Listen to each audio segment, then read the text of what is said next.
Call me LDP, whatever floats your boat. Awesome. I love that. Thank you. Okay.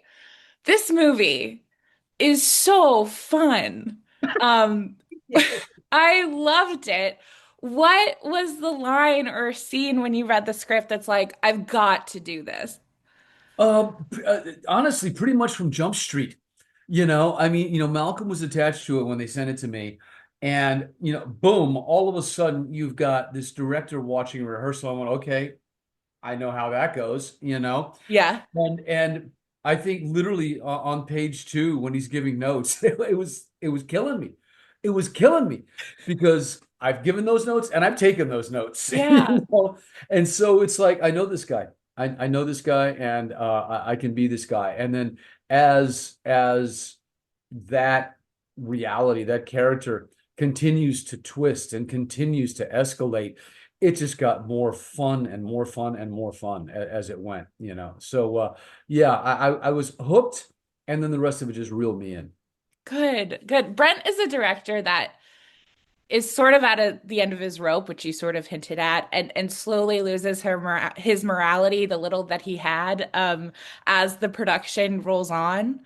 Not obviously, he is a killer, but he's also like very verbally abusive and emotionally manipulative. You've worked in Hollywood for a very long time. Those people exist. Did you have a good time playing those extremes of the character? Not to name names or anything, but I had an absolutely wonderful time playing this character because I mean, when you play a character like this, you have license. yeah. You have license to be an asshole, and you can channel your inner asshole into that. But I mean, it was so literate. His monologues are beautiful. And I have to say, it's funny because I've often taught acting and told young acting students, it's like, take the word no out of your vocabulary, Yeah. because as a human being, you can sit on a mountainside and be a monk, or you can kill someone. You have the capacity to do Yeah. both.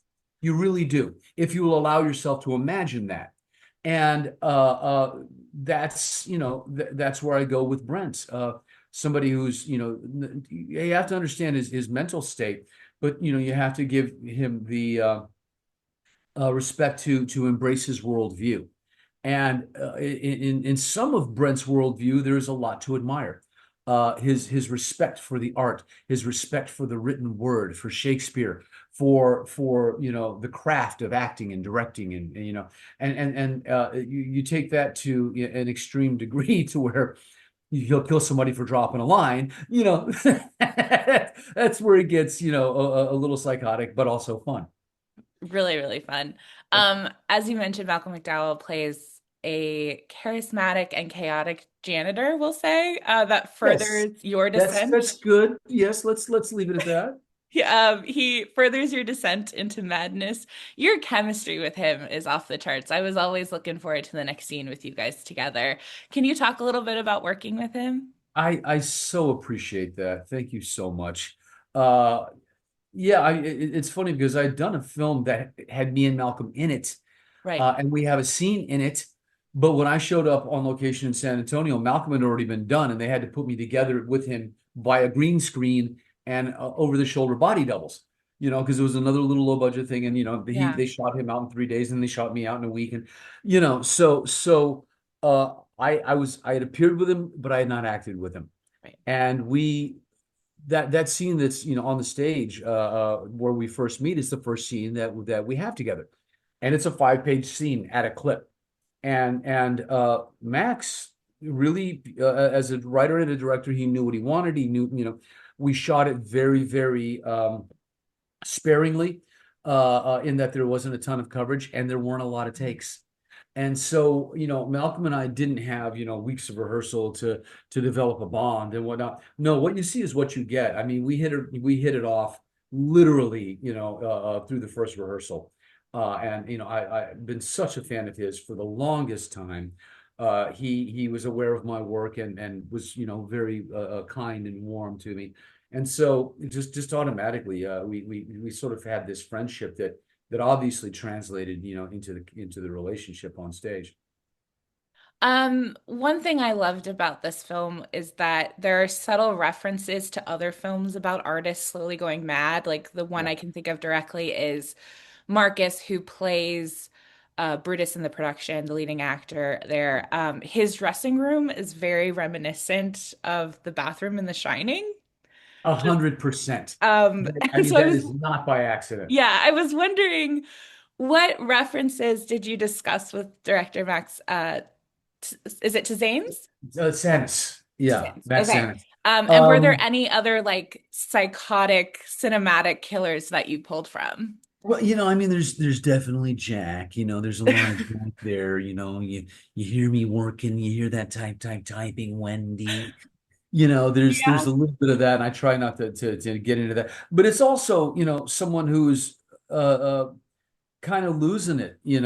Travis Bickle and Yeah. Taxi Driver, and just this slow burn, this slow simmer. Um, for me, I wanted to have somebody who was as sort of iconic and delivery and look that you had, like a Jeff Goldblum or a Chris Walken, you know. And so I felt like it really had its classical roots. And that's one of the things I loved about the script too, is that you got this young guy doing a show about, Shakespeare, and yet making it kind of hip and funny and black, and Yeah. and a young cast. And I thought, what a cool little film. Just what a cool little film. Yeah. It's a very strong idea. I Yeah. really, yeah. Anyone who knows, who has been in a theater production knows that you do not touch the props. And that turns out to be like a really major plot point in Ed Yeah.